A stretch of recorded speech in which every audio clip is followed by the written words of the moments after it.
राधे राधे। मुचुकुंद ने देवताओं के साथ जाकर दोनों दैत्यों से युद्ध किया। जब राजा को लड़ते लड़ते कई युग बीत गए और स्वामी कार्तिकेय देवताओं की सहायता करने के लिए आ गए, उस समय देवताओं ने राजा मुचुकुंद को यह कहा कि हे राजन, आपने हमारे लिए बड़ा परिश्रम किया, अब हमारी रक्षा करने के लिए स्वामी कार्तिकेय आ गए हैं, अतः अब आप विश्राम कीजिए तथा जो वर चाहें वह हमसे मांग लें। ऐसा सुनकर मुचुकुंद ने कहा, आप मुझे कोई ऐसा एकांत स्थान बताइए जहाँ जाकर मैं सो सकूं। तब देवताओं ने प्रसन्न होकर कहा कि आप गंधमादन पर्वत की कंदरा में जाकर शयन करें। हम आपको ऐसा वरदान देते हैं कि जो व्यक्ति आपको आकर जगाएगा वह आपकी दृष्टि पड़ती ही भस्म हो जाएगा।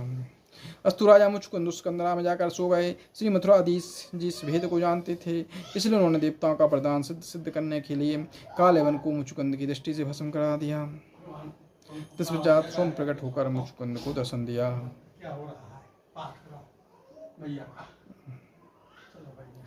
उन्हें देखकर मुचुकुंद ने दंडवत करते हुए कहा, हे प्रभु, जिस प्रकार आपने इस महा अंधेरी गुफा में आकर तप को नष्ट कर दिया, इसी प्रकार अब अपना नाम तथा भेद बताकर मेरे अंतःकरण का अंधकार भी नष्ट कर दीजिए।